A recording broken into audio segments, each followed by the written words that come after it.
We are back for another Christian review of regular books, and today we are discussing Before I Let Go by Kennedy Ryan.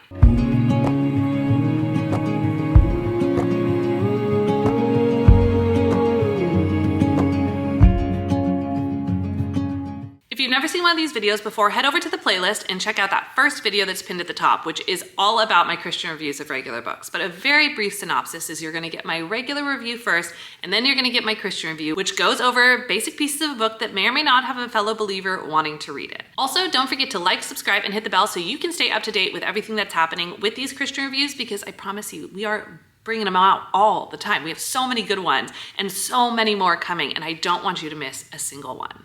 Now let's go ahead and get into my regular review. Before I Let Go by Kennedy Ryan is, again, another book. Like, this was at the very beginning of my reading journey where I was reading so many books that were coming up because I was really interested in seeing what Book Talk really was touting as the books to read. And this was beautifully written. I will say Kennedy Ryan knows how to write a character in a way that makes you fall in love and just truly like root for that character. So I had a great time. One of the things that I think I had an issue with is I thought romance books were usually like rom-coms. That tends to be the kind of books I enjoy, is like romantic comedies, something that's like lighthearted, that's gonna make me laugh, that's gonna make me have a good time. And you know what?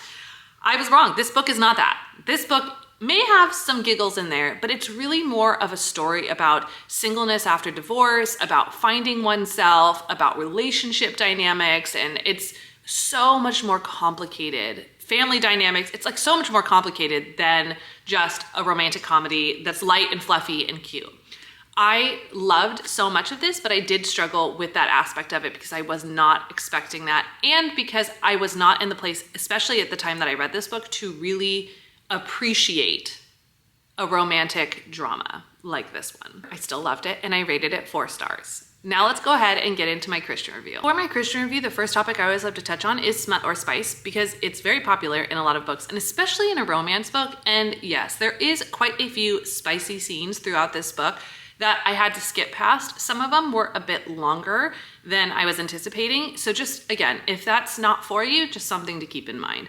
The second category is explicit language. And again, there were some words kind of sprinkled in throughout the book. I don't think it was over the top, but definitely maybe more than some people would be comfortable with. Ultimately, I think because of the topics in this book and what they're discussing and talking about divorce and marriage and all of those things, I think this is best for probably someone 18 and up. It's not glorified in the divorce, but at the same time, I don't think a 16-year-old would necessarily understand the experience of someone in their 30s who's going through a separation and singleness and all that comes with it. So I think 18 and up is probably going to be your best bet. As always, you can find everything that I'm reading and rating in real time by following me on Goodreads. You can also find me on Instagram and on TikTok, and I do have my own YouTube channel, which I go over more of my like day-to-day reading stuff. You can find all of those links down below in the description box, so go ahead and check those out. And as always, don't forget to stay involved in the conversation. Let us know down below in the comments if you've read this book before, or if there's a book that you really want me to review so I can add it to my list. Or you can email us at hello@trokia.org. I'll see you guys on the next one.